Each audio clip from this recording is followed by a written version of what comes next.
President Biden cheers the latest jobs report. What the numbers tell us and why Republicans say it's bad news. NTD's Iris Tao brings us more. Speaking in a manufacturing facility in Maryland, President Biden touts the latest job numbers released on Friday. We're proving that our best days are ahead of us, not behind us. Just look at today's jobs report. Our economy created 263,000 jobs last month. That's 10 million jobs since I've come into office.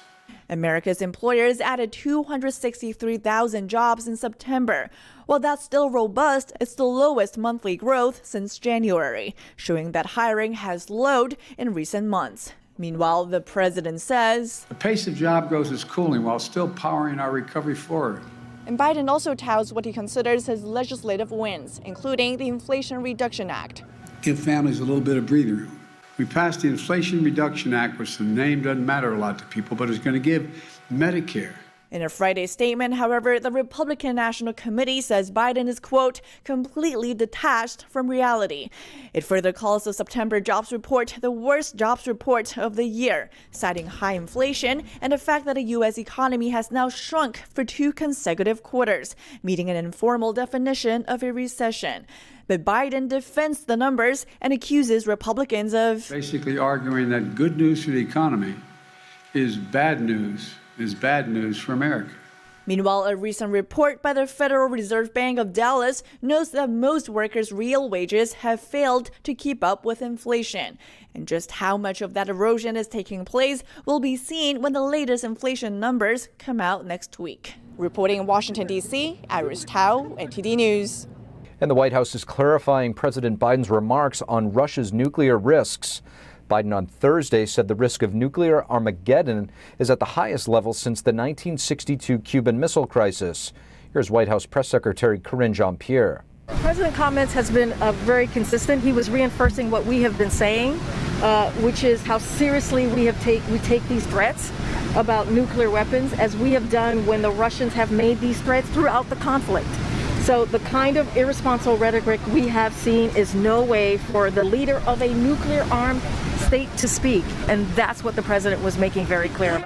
Jean-Pierre said that the Biden administration has not seen any reason to adjust the U.S.'s own nuclear posture. They also don't have indications Russia is preparing to use their nuclear weapons. She also added that Biden was just showing how seriously he is taking Russian President Vladimir Putin's rhetoric. The Biden administration published a sweeping set of export controls. They include a measure to cut China off from certain semiconductors made anywhere in the world with U.S. equipment. This could amount to the biggest shift in U.S. policy toward shipping technology to China since the 1990s. If effective, they could hobble China's chip manufacturing industry. American and foreign companies that use U.S. technology will have to cut off support for some of China's leading factories and chip designers. Some of the measures go into effect immediately. In New York City, shelters are inundated, becoming more and more packed as buses of illegal aliens unload in the city. The mayor has declared a state of emergency. Since the spring, more than 17,000 illegal immigrants have been driven to New York, with costs projected to surpass $1 billion this year. So the mayor is directing city agencies to coordinate their efforts and asking for emergency federal and state aid. Although our compassion is limitless, our resources are not. The city expects that the shelter system will surpass the highest number of people it's ever seen, and at this rate, it is likely more than 100,000 people that will be using the shelters in the coming year. With one more month to go before the November midterms, there are varying views as to how different demographics will be voting. And Hispanic voters could be key to this year's elections. Joining us to discuss, we have Chief of Strategy at Americano Media, Michael Caputo. Michael Caputo, thank you so much for joining us on the Capitol Report. Thanks for having me. Michael, the midterms are coming up, and there's a lot of talk about the Hispanic vote. How important will the Hispanic vote actually be in determining the outcome? Well, if you look at the polling, it promised to be probably a transformational election. A lot of people, for example, who feel that the country is really going drastically in the wrong direction, they will look back on the 2022 elections the Hispanic vote actually probably saving America from their perspective. A lot of the Hispanics who were reliably Democrat have found that the new Democrat Party is unsatisfactory to their values, and they're moving more toward moderate and even toward the conservative side of the Republican Party. You see moderates and conservatives alike moving over from the Democrat side among Hispanics, and it really does promise to be transformational. So, Michael, did Hispanics traditionally lean Democrat? And if so, why, and why the change? It's very interesting when you look back at it. I first started really paying close attention to this in the 80s and 90s when we were trying to see those, for example, Nicaraguans who had left a country that had collapsed into communism in the 80s, those who had left Cuba that had gone communist even before that, and a variety of other Latin American nations, Venezuela and others, were having profound difficulty related to the socialist forms of government, and more of those people started coming here. But remarkably, they were voting Democrat. A large percentage of American Hispanics in America were voting Democrat. It took a long time for the Hispanics in America to understand which party really represents their form of freedom. And one of the reasons why now it's becoming more clear to them is that you're seeing more and more policies come out of the Biden administration, and a lot of the activity against Donald Trump, which they're familiar with in their home countries. In Peru, for example, 5 former presidents are in prison. One of them committed suicide, I believe, because of his imprisonment. People from these nations understand what freedom looks like because they've longed for it. And now with the things, the kind of national security manipulation, trying to get Trump and et cetera, the raid on the president's house, it's accelerating the move of the Hispanic voter from the Democratic Party to the Republican Party. And let's remember, the vast majority of Hispanics voted Democrat. It was in the 70s, 70 plus percentages. And it's drifting down further and further and further. It's hard to believe the polls. The only polls you really can believe are the vote, and that's coming up soon. But really, in the end, it looks like we're going to have enough of the Hispanic voting demographic move toward the Republican Party that if it's permanent, it could be a real permanent problem for the Democrat Party. It's really fascinating, the policies and principles that will sway voters. Now, I want to ask you about the urban areas traditionally vote Democrat. Do you think that the rise in crime will potentially change this?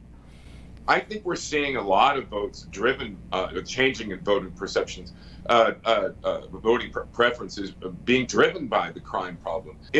We do a lot of polling at Americano Media. We're just going into a very deep dive poll right now, pre-election, and we're seeing that the problems that Hispanics want solved are exactly equal to the problems that other demographics and broader demographics in the United States want solved. It's crime, it's the economy, it's inflation, and of course the policies you're seeing coming about in public schools, a lot of gender confusion discussion out there. The Hispanics largely just don't even recognize that as a legitimate issue for discussion. So these policies are pushing them in this direction. From Americano Media, we understand that this is picking up. The speed of this changeover has been picking up. And the reason we founded Americano is because they were doing this despite the fact that the lion's share of national media in Spanish language was liberal and left. They were turning to the Republican Party against the tide with no media to push them there, let's say, except for some terrestrial radio, talk radio. By giving them a little eddy of conservative content in Spanish language, we give them a stream to swim in. Another thing we're seeing, even though it's picking up, we do expect this to drop off. There will be, the easy, let's say, the low-hanging fruit that we saw in the last 2 elections of Donald Trump, et cetera, from the Hispanic Party. These were, let's say, fruit on the ground. We didn't even have to reach up or work for it. They just fell our way. And now we're in the lower branches. I'd say all the votes that are there on the ground for picking up are gone. We're in the lower branches. Now Republicans have to work for it. And the sooner we get lazy and the less we speak to the Hispanic community, the sooner this will end. Michael Caputo, thank you so much for joining us. Thank you. Arizona Democratic Senator Mark Kelly clashed with Trump-endorsed challenger Blake Masters in their first and only debate. They sparred over abortion, immigration, and inflation. The cost of groceries, actually the cost of everything you need to live, keeps going up and up.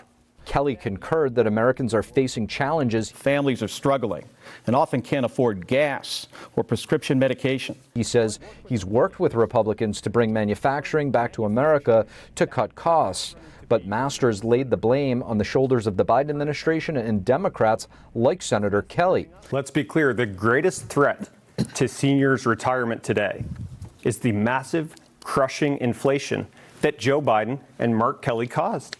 Masters said that inflation was 1.5% 2 years ago. He said Democrats caused the sky-high current levels by declaring war on energy. He said that gas was $2 a gallon 2 years ago. They brought it to $6 and now want to celebrate when it comes down to $5. And Republican Senator Ben Sasse of Nebraska plans to resign from the Senate. He's accepting a position as president at the University of Florida. Sasse said the University of Florida is uniquely positioned to lead this country through an era of disruption, and that the partisanship in Washington isn't going to solve workforce challenges. Sasse previously served as president for Midland University in Nebraska. He was elected to the Senate in 2014 and was re-elected in 2020. Nebraska's Republican Governor Pete Ricketts will appoint a replacement once the senator seat becomes vacant.